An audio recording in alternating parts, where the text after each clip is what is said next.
Le Grand Matin Sud Radio. L'enquête de la matinée. Et c'est l'heure de la question que l'on vous pose, du débat que l'on va démarrer tout de suite avec cette question. La délinquance a-t-elle pris un nouveau virage après le drame qui s'est passé du côté de la commune d'Olioul dans le Var? Je vais vous présenter tout d'abord nos invités qui sont présents avec par téléphone. Nous sommes avec Robert Beneventi, le maire d'Olioul. Bonjour. Donc on va le retrouver dans quelques instants. Nous sommes par ailleurs avec Cécile Muscotti. Bonjour.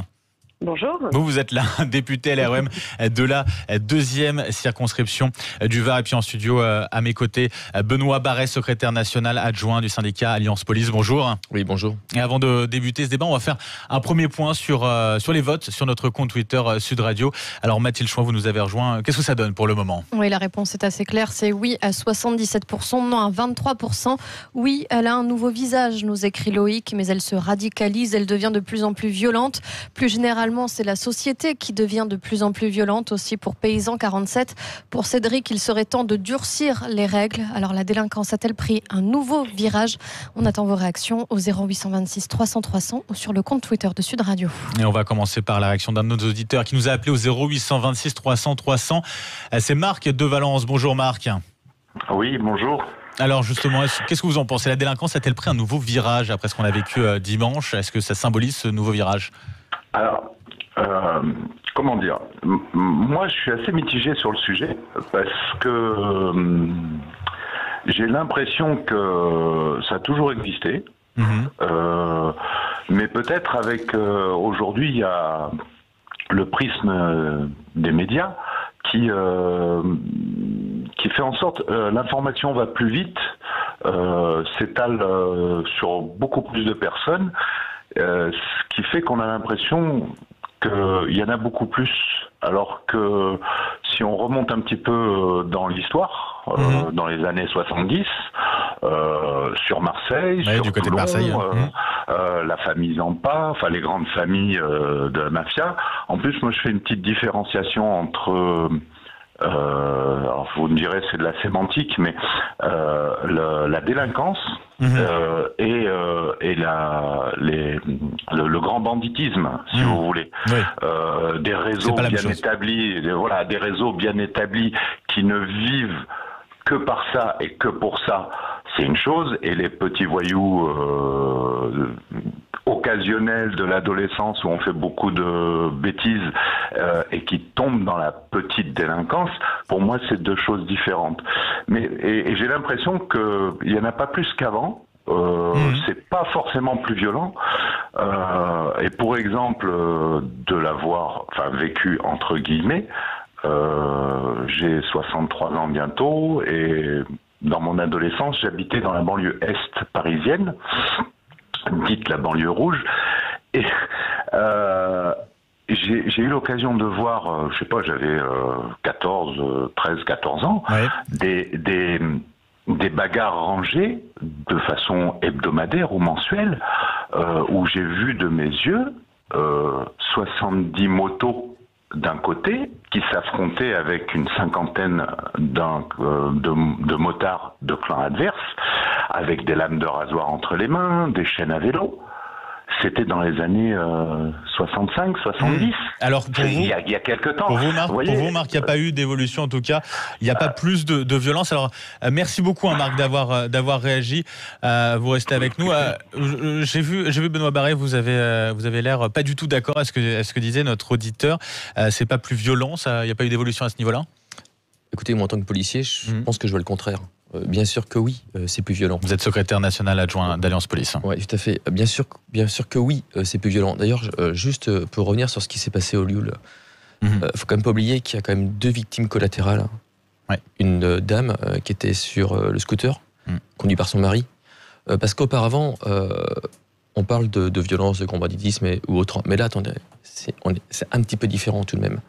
C'est quand même 2 tarés, parce qu'il n'y a pas d'autre mot, qui utilisent une Kalachnikov en fin de journée, en plein mois de juillet, dans un endroit où qui s'en tapent du résultat, est-ce que le résultat simplement le résultat de tuer les gens, par contre ils se fichent de ce qui se passe autour. Donc lorsque j'entends que c'est pas plus violent, je m'inscris en faux, bien sûr que c'est plus violent. Vous avez affaire à des gens qui n'ont aucun recul de ce qui se passe. C'est des mecs qui sont complètement en marge de la société. C'est des gens qui n'ont rien à faire sur la voie publique, ces gens-là. C'est des personnes qui, pour des milliers d'euros, sont capables, avec une Kalachnikov, avec un 9 mm, d'aller buter des gens sans prendre de gants, si je peux exprimer cette expression-là, sans penser à ce qui peut se passer. Je vais vous dire, on me dit qu'il n'y a pas plus de violence, mais bien sûr que oui. Auparavant, c'est vrai que les premières violences, lorsqu'on a commencé à voir les violences urbaines du côté de Lyon, les cités de Lyon, ça se passait dans les cités. Aujourd'hui, outre le fait que ces gens ne respectent pas le droit de la République, mais ont leurs propres droits, leurs propres valeurs, celles de la rue, celles des voyous, celles qui ne peut pas s'appliquer à une société, une démocratie. Ces gens-là, ils veulent imposer leurs lois partout. Vous vous rendez compte donc même sur les quartiers, sur les quartiers plutôt paisibles. Justement, on va entendre le maire d'Ollioules qui est avec nous. Justement, il est avec nous au téléphone. Bonjour Robert Beneventi. Oui, bonjour. Vous êtes un maire en colère, encore sous le choc ce matin. Oui. Encore sous le choc, bien évidemment. En colère parce que bien on sent l'évolution petit à petit au fil des ans des choses. On voit que c'est-à-dire on voit que les enfants sont de plus en plus jeunes à être laissés libres dans la rue la nuit tard. Donc on ne sait plus par quel bout prendre les choses. Donc ça fait que moi je demande vraiment aux parents ça commence par là, de commencer leur parentalité comme il faut. Ensuite, nous avons dans notre pays toutes les structures qu'il faut pour que l'éducation, pour que les choses rentrent dans le droit chemin, pour que l'intérêt du travail et du respect des uns et des autres soit matérialisé tous les jours. Tout ça, on a tout ce qu'il faut, mais au départ, l'enfant ne peut pas être comme ça laissé à son libre cours. Alors après, il rentre petit à petit dans une sorte de délinquance dite mineure, entre guillemets, qui consiste à faire de la surveillance ou faire des petites actions. Et pour cela, ils sont payés avec des sommes incroyables. Et donc, petit à petit, derrière tout ça, vous avez certains qui rentreront jamais dans le droit chemin. Ils commencent à mal pousser et ils continueront. Et donc après, maintenant, moi j'ai été carrément effaré de voir ça, notamment les armes que ces délinquants avaient en main, qu'ils arrivent à s'acheter, donc, parce qu'ils ont beaucoup d'argent. Ils n'achètent pas que des belles voitures, ils achètent aussi des armes. C'est terrifiant. Ils savent même pas s'en servir. Et donc, ils tirent dans tous les sens. Et si vous avez le malheur de passer par là, vous êtes une des victimes collatérales, comme on dit aujourd'hui, et ça fait peur. Alors moi je suis le maire d'une commune qui est plutôt réputée pour une commune calme, c'est ça, paisible, c'est que vous avez jamais vécu ce genre de scène. Je n'ai jamais vécu ça, mais je vois quand même ces petits trafics se faire, et ce qui personnellement me met quand même en colère, c'est que il me semble que si on pouvait traiter le sujet à la base, on laisserait, c'est un peu comme un incendie, ça. On laisserait pas prendre le feu d'une manière trop importante qu'ensuite on ne sait plus maîtriser. Donc c'est ça la question. Cécile Muscotti, députée LREM de la 2e circonscription du Var, vous êtes d'accord avec cette impression que Robert Beneventi avait sur cette évolution de la délinquance de plus en plus jeune sur le territoire? Bien sûr, et ce qui ressort du témoignage de cet auditeur, Marc, qui nous disait, moi j'ai assisté à des bagarres à coups de lames de rasoir et de chaînes. Clairement, aujourd'hui, les lames de rasoir ont été remplacées par des armes lourdes. Le trafic de stupéfiants a effectivement augmenté en termes de quantité, mais s'est diversifié aussi, donc ce qui accentue ces formes de criminalité. Et puis, monsieur le maire a raison, il faut aussi, au-delà des moyens de nos forces de police, il faut parler des questions d'éducation, mais pas que l'école. Alors, ça veut dire quoi, éducation, justement? Voilà, alors, c'est important. Qu'est-ce qu'on met derrière? Voilà, qu'est-ce qu'on met derrière? Et on a souvent tendance à dire l'école est le principal acteur, moteur des réseaux d'éducation. Sauf que Dans la réalité, il faut savoir quelque chose, et j'invite tous nos auditeurs à faire le calcul. La majorité de nos enfants ne passent pas leur temps à l'école. Ça se passe en dehors de l'école. Donc aujourd'hui, comment à la fois, effectivement, nous accompagnons les parents à prendre leurs responsabilités, comment aussi nous arrivons à mettre en place des dispositifs d'éducation informelle sur ces temps hors scolaire pour arriver à donner une autre voix à ces jeunes-là. C'est toutes ces questions qu'on doit se poser aujourd'hui. Et même si l'école a un rôle fondamental, et je suis commissaire à l'éducation à l'Assemblée nationale, et donc ce sont vraiment des sujets qui me tiennent à cœur, attention à remettre les sujets dans le bon ordre. Et l'école, malheureusement, n'est pas uniquement le seul levier indispensable pour lutter contre cette naissance de la criminalité. Benoît Barret, secrétaire national adjoint d'Alliance Police. C'est possible justement via l'éducation de faire bouger les choses ? Ce qui est très clair, c'est effectivement il y a deux axes. Je pense que déjà la première prévention. Il y a la prévention, c'est sûr. Je pense qu'il y a deux types de personnes aujourd'hui dans la société. Il y a effectivement ceux qui vont devenir, et c'est effectivement ceux-là qu'il va falloir s'occuper de l'éducation. Certes, il n'y a pas que l'école, je rejoins la députée. Effectivement, il y a toutes les obligations parentales. On se rend bien compte aujourd'hui que la majeure partie des parents sont totalement absents de l'éducation des gamins. Ça ne les dérange pas de laisser leur môme à 23h au minuit traîner, zoner dans les rues, et ça c'est totalement inadmissible. Là, je pense que c'est au législateur de prendre cela à bras-le-corps. Moi, je regrette, il y a des questions, il faut avoir le courage de se poser des questions, de savoir si aujourd'hui, un parent qui n'est pas capable de s'occuper de son môme, est-ce qu'on doit laisser le gamin à ce parent ? Je pense que c'est une question qu'on doit se poser, honnêtement, parce que si aujourd'hui... C'est une décision très dure. Peut-être une décision très dure, mais si aujourd'hui on ne fait rien, moi je vous le donne en 1000, je reviens dans 5 ou 6 ans sur votre plateau, et ce sera pire. Alors ça, c'est la première partie de l'iceberg. La deuxième partie, c'est effectivement, il y a des gens, aujourd'hui, qui ne peuvent pas être sur la voie publique. Je regrette. Ces mecs-là, ces petites frappes, ces voyous, ces délinquants, ces criminels, parce qu'il faut employer le terme, c'est des criminels. Ces mecs-là, ils n'ont rien à faire sur la voie publique. Ils n'ont pas à traîner dans la rue. Ces mecs-là doivent être en prison. Point barre. Alors après, on me dit, ouais, la prison, c'est philosophique en France. La prison, on n'a pas assez de place, vous vous rendez compte et tout ça. Moi, franchement, je vais vous dire quelque chose. Je m'en tape de ça. Des gens comme ça, ils doivent être en tôle. Point barre. Il n'y a pas d'autre solution. Bien sûr, la prison pour la prison. Mais il doit y avoir également un accompagnement. Ils ont fait de la prison, l'un des deux, justement. Ils ont fait, mais ils devraient y rester en prison, ces gens-là. À un moment donné, je crois qu'on ne peut pas sortir de la prison si on n'a pas été vu, soigné peut-être. Parce que la délinquance, la violence telle qu'elle est aujourd'hui, ces gens-là ne peuvent pas être totalement dans la société avec des gens qui veulent vivre normalement. Comment on peut expliquer que des gens sortent de prison, ils n'ont même pas fini leur peine, il y a les 3/4, voire la totalité des peines aujourd'hui en France ne sont pas exécutées. Derrière chaque peine, il y a une victime. Derrière chaque victime, là pour le coup, il y a une vraie peine. Et la peine d'une victime, elle ne s'arrête jamais. Il n'y a pas de remise de peine des victimes. Par contre, il y a une remise de peine des délinquants. Et bien ça aujourd'hui, donc si on arrive à travailler sur ces deux axes-là, faire en sorte que les futurs gamins pour plus tard ne deviennent pas des délinquants, et faire en sorte que les délinquants, les vrais, les durs, ceux qui ne peuvent pas être rattrapés par la société, et bien les gens, une personne qui refusent les lois de la République, qui n'acceptent pas la valeur travail, qui n'acceptent pas le respect des autres, eh bien ces gens-là, ils n'ont rien à faire sur la République. Je crois qu'il faut avoir le courage de le dire.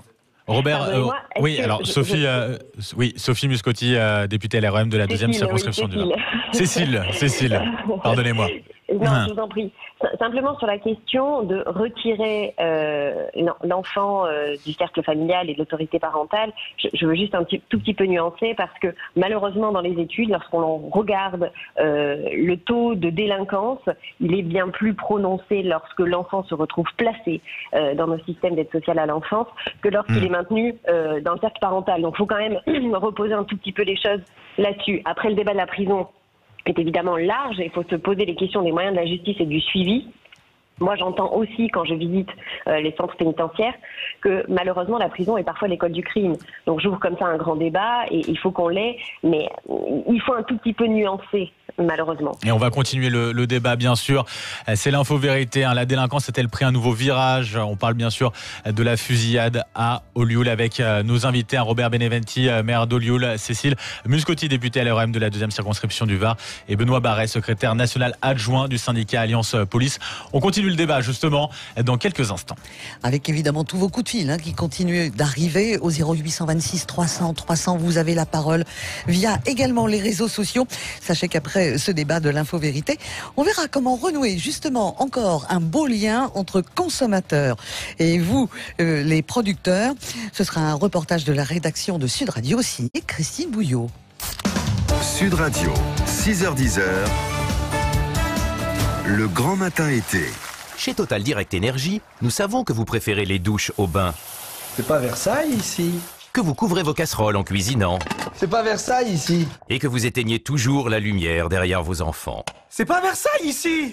Vous agissez déjà au quotidien. Alors Total Direct Énergie vous aide à réduire durablement votre facture. L'électricité et le gaz jusqu'à 10% moins cher, un suivi personnalisé et un bilan annuel avec un conseiller. Rejoignez-nous au 3099 ou sur totaldirectenergie.com. Service et appel gratuit, voire conditions sur site. L'énergie est notre avenir, économisons-la. Cirque, théâtre, danse, concerts, expositions. Voici ce qui vous attend à Bastidar, le Festival international des arts de la rue. Plus de 100 représentations gratuites à découvrir du 1er au 4 août. Avec la compagnie Générique Vapeur, la compagnie Bivouac, El Nucléo, Pierre Perret, Opal Océan et bien d'autres artistes. 25e édition de Bastidar du 1er au 4 août à Miramont de Guyenne. Retrouvez toute la programmation en ligne sur bastidar.org et sur Facebook. Sud Radio, parlons vrai. À tout instant, réagissez, prenez la parole. Entrez dans le débat sur Sud Radio. 0826 300 300. Seulement 5 centimes par appel. 4 ans? C'est fou tout ce qui peut se passer en 4 ans. On peut avoir un nouveau boulot, un nouveau frigo, ou même des nouveaux rideaux. On peut avoir des nouveaux amis, de nouvelles envies, et pourquoi pas une nouvelle chérie. La vie est pleine de surprises. Par contre, avec Avantage Gaz d'EDF, aucune surprise. Pendant 4 ans, le prix du kilowattheure de gaz reste fixe. Et ça change tout. Appelez le 3004 ou rendez-vous sur edf.fr/avantage-gaz. Service et appel gratuit, offre de marché, prix fixe du kilowattheure hors taxe. L'énergie est notre avenir, économisons-la. Écoutez Sud Radio, les podcasts de vos émissions. Regardez Sud Radio en vidéo, toutes les infos, l'actu commentée et décryptée sur sudradio.fr et l'application Sud Radio.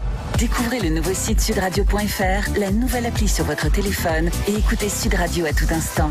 Sud Radio, parlons vrai. Le grand matin Sud Radio.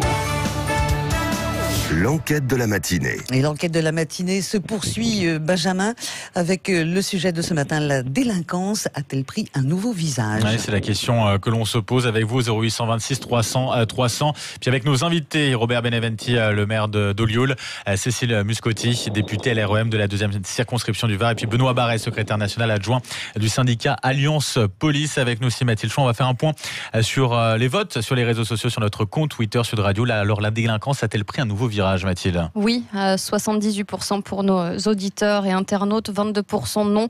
Oui, elle a un nouveau visage, nous écrit Loïc, mais elle se radicalise, elle devient de plus en plus violente. Pour Cédric, il serait temps de durcir les règles. Peut-être faudrait-il commencer par appliquer les règles, nous dit un autre auditeur qui vient de rajouter son commentaire. Alors, on va rejoindre Robert Beneventi, maire d'Olioul, endeuillé par ce drame dimanche, cette fusillade. Justement, vous parliez tout à l'heure de trafic, de petits trafics que vous voyez sur la commune. C'est quelque chose avec des jeunes finalement qui sont laissés comme ça dans la nature par les parents? Oui, nous avons. Ça commence par là, parce que évidemment, c'est toute une organisation. Il faut ceux qui surveillent, ceux qui passent les informations, parce que la police fait son travail. Nous aussi, nous avons beaucoup de structures qui tournent, que ce soit les correspondants de nuit ou la police municipale. Mais donc, à partir du moment où on les dérange, eh bien, tout ça nécessite des gens qui sont devant, des jeunes là qui font ce travail-là. Voilà. Et donc ça commence, la délinquance commence là. Est-ce que les parents sont au courant? Est-ce qu'ils sont pas au courant? Je ne sais pas exactement, mais il y a quand même une sorte de complicité.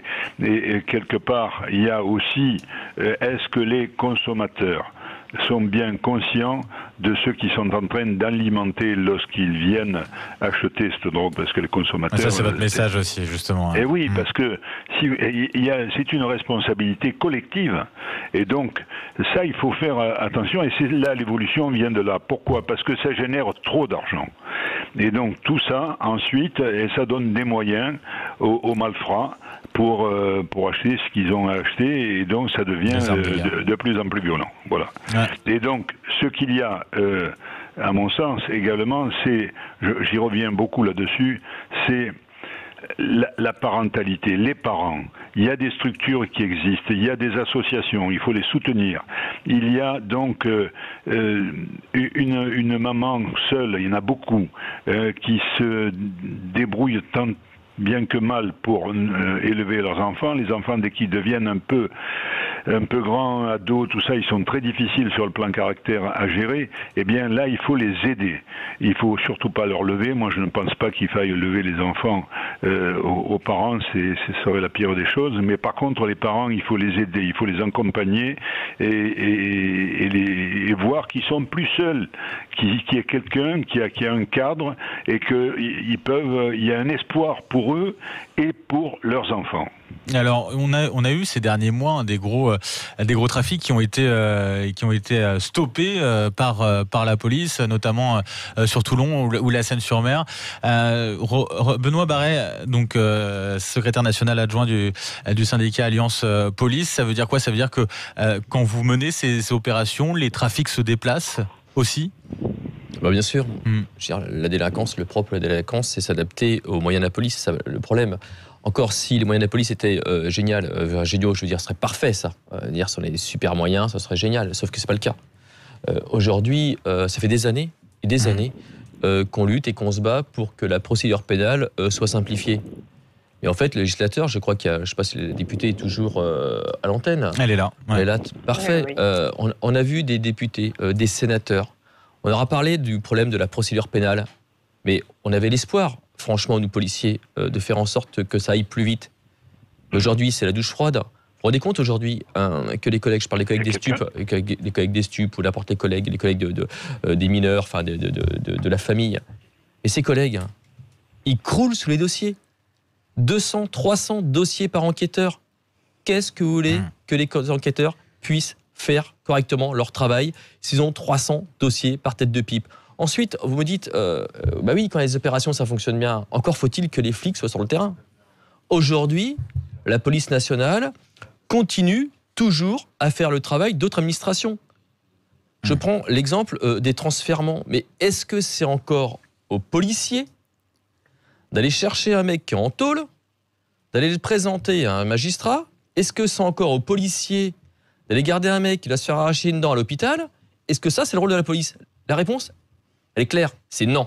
Cécile Muscotti, députée LRM de la 2e circonscription du Var. Qu'est-ce que vous répondez justement à ces interrogations de Benoît Barret?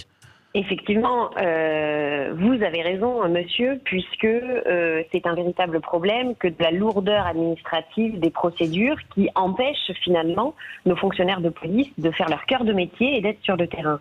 Alors qu'est-ce qu'on fait?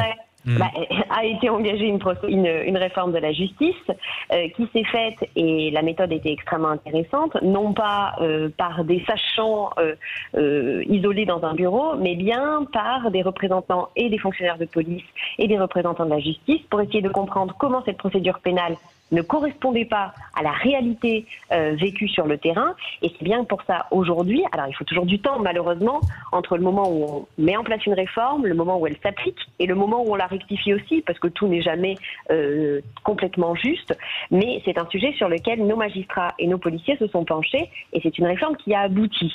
Donc je suis confiante. Maintenant, je le répète, le temps politique, le temps de la réforme est long, trop long, et aujourd'hui il va falloir être encore patient, et aujourd'hui nous ne pouvons plus compter nos morts sous prétexte que les réformes prennent du temps. Après sur la question des moyens, rapidement sur les moyens aussi. Fondamental. Aujourd'hui nous rattrapons un retard. N'oublions pas que 10 000 postes de policiers et de gendarmes ont été supprimés. Donc le temps d'arriver à retrouver ce niveau-là, c'est-à-dire qu'il ne suffit pas juste de créer des postes, il faut les former, nos policiers. Et je pense que notre représentant syndical pourrait encore mieux l'expliquer que moi.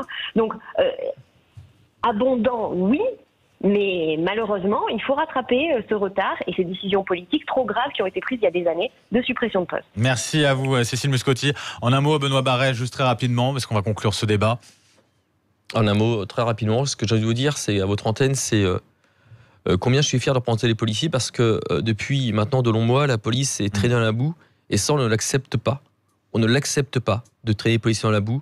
À chaque, entre guillemets, fait divers, les policiers sont toujours mis à l'index. Aujourd'hui, ce que je veux dire à la population et à l'ensemble des personnes qui peuvent nous écouter, c'est grâce aux flics, aux hommes et aux femmes qui travaillent 24 sur 24, c'est ce qui permet à chacun et à chacune d'entre nous de pouvoir vivre librement dans ce pays. Et le dernier message, c'est à tous ces délinquants. Eh bien, ces gens-là, à un moment donné, il va vraiment falloir qu'ils sachent que lorsqu'ils font quelque chose, ils vont en prison et surtout, ils laissent ces gens tranquilles et pouvoir vaquer librement dans leur vie normale de citoyen. Merci Benoît Barré, secrétaire national adjoint de syndicat Alliance Police. Merci aussi à nos invités qui étaient avec nous par téléphone. Bien sûr, le maire d'Olioul, Robert Beneventi, et puis Cécile Muscotti, députée LRM de la 2e circonscription du Var. Le débat, le résultat final, 78% de oui. La délinquance a pris un nouveau virage. Merci à tous nos invités pour votre présence sur